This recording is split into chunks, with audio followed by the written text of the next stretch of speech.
Thus, one cannot but conclude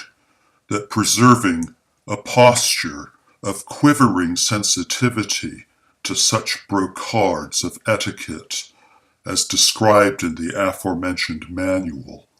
was strongly urged for the sake of avoiding being taunted with reprimands for having made such extravagantly foolish blunders in the first place. Although Garrett's colleagues from the university appeared to confect themselves en masse as an impressively sophisticate and well-informed cenacle, they impressed Melody as being unduly reticent in conversation, at least insofar as she was concerned. Those seated around her tended to ask her polite, albeit deftly probing questions about her studies, to which, in an unflinchingly painstaking, though bluffing, effort to appear friendly, sociable, well-adjusted, even outgoing in a bubbly sort of way, which was discordantly out of character, if not grotesquely farcical for such an inveterate introvert as our pretty little heroine had proven herself time and again to be. She responded effusively in fervid and elaborate detail, much to her chagrin, as we shall henceforth observe. Melody took special pains to quote from several passages she'd rehearsed in front of a mirror all week long. That is to say, excerpts from independent and subordinate clauses written by various shadow scholars she'd hired to compose academic essays in her behalf, in order to impress Garrett and his colleagues that she was the real deal, and not just one of those cheats or fakes one hears about on public radio or reads about in the tabs. For many months now, she had heard Garrett rave, as a proud parent would, about the intellectual brilliance of one of his graduate students at the university, a young woman named Prunelda,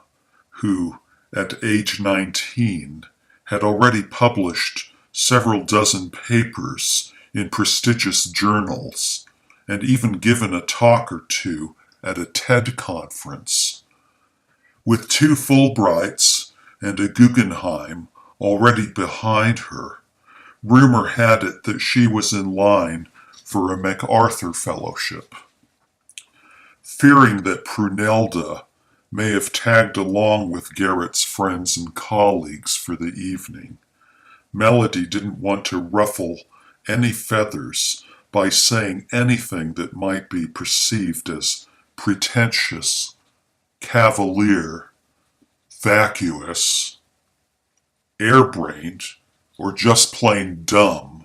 that would draw undue attention to her own alarmingly copious intellectual defects,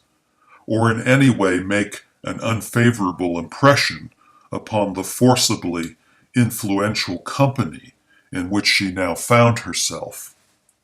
'Twas of paramount import that she not lose face, that she master her feelings and keep a stiff upper lip, lest this precocious young scholaress become a co-rival for Garrett's affections. Be that as it may,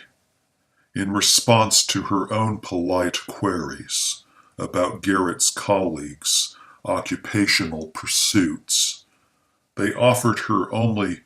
elusively vague and ambiguous retorts, as if they had no burning need to impress her with their accomplishments. After sizing her up for a sec or two, Garrett's colleagues appeared to grow faintly weary of her company,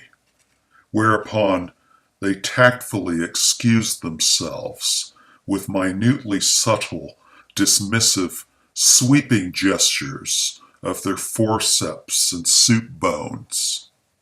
such as a conductor of a symphony orchestra might make with a scepter upon reaching a full close,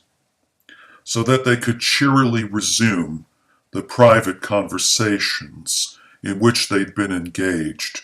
prior to Melody's brash intrusion upon what they evidently had deemed, if one might be wit-safed, the use of a catchword from the annals of textbook psychobabble, as their personal space.